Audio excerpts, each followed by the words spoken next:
Hi, church family. I was doing a lot of thinking this morning about the fact that we haven't been able to come together in the flesh as usual once a week at least, and how that may feel to some. It may feel as if your spiritual life isn't right. Something's missing and you're not where you should be because you haven't been able to be together. If that's the case, I must say I do understand, at least to a certain degree. I can't fully say that I know exactly how you feel. That wouldn't be true, but I think I know to a degree how you feel.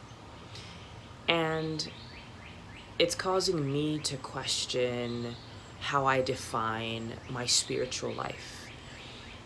How I what are those things, those markers that I have that help me know or feel as if I know that I am living my life the way I should as a disciple, as a follower of Jesus.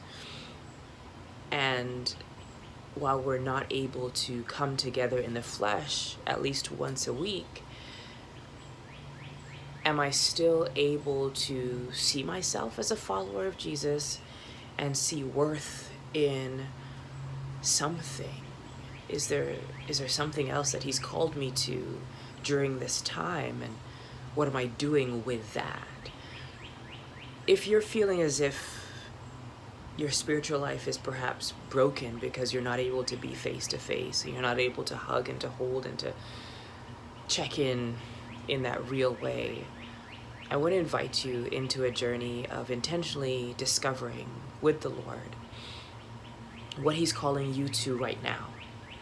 I don't know how much longer we'll be away from each other.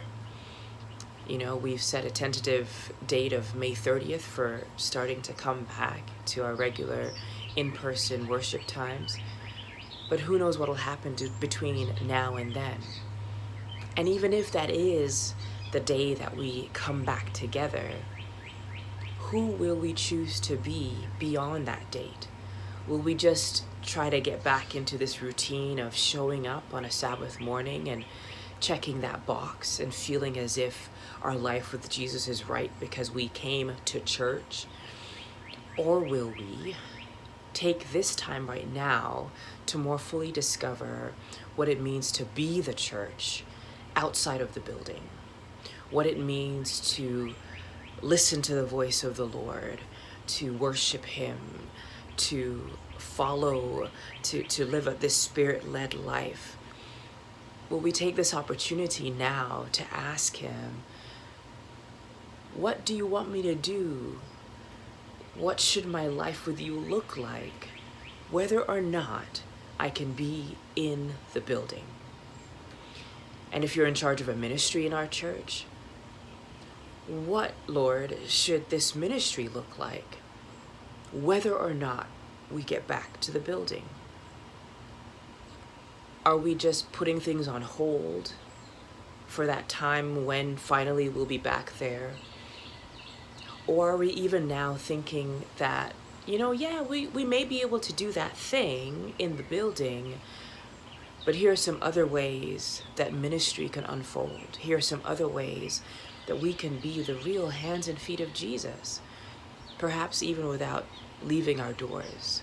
Honestly, right now, for many of us, this opportunity is a time for us to deepen our relationships with our families, to figure out what 24/7 parenting actually looks like, to figure out what 24/7 husband and wifing looks like, or parent and older child, adult child looks like, all these different dynamics.